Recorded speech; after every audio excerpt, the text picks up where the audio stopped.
وزي ما عودناكم تغطيه حصريه لقناه صدى الملاعب لدوري ابطال مصر، والنهارده في يوم جميل في سهره رمضانيه واجواء ممتعه هنا من ملعب السلام ثالث، ومعانا نجوم المباراه. نتعرف بيك.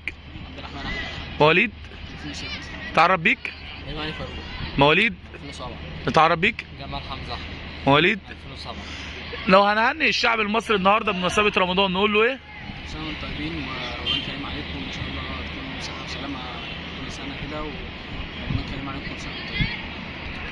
شايف النهارده كواليس دوري ابطال مصر احتكاك كويس استفدت من خلاله، يمكن انت النهارده تاني مباراه على التوالي، شايف الاداء كويس، المستوى ابتدى يعلى. الحمد لله اللعيبه كلها لعبت كويس، وان شاء الله نشوف الدوري احسن، ربنا معانا على خير.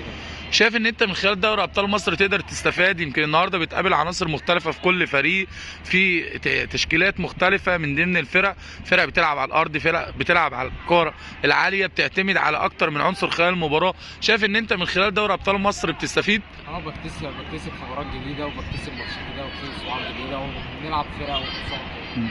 شايف النهارده لو عايز تقول رساله للمدرب بتاعك تقول له ايه؟ اقول له انت تعبت معانا قوي، وان شاء الله نشرفك في كل الماتشات الجايه، ويعني ان شاء الله نقدم الفيل المطلوب. لو النهارده هتوصل رساله لزمالك اللاعبين تقول لهم ايه؟ لعبت رجاله النهارده، وان شاء الله اللي جاي يبقى احسن. لو النهارده هنقول بقى رساله لاولياء الامور اللي بيجوا صندوق خلال كل مباراه تقول لهم ايه؟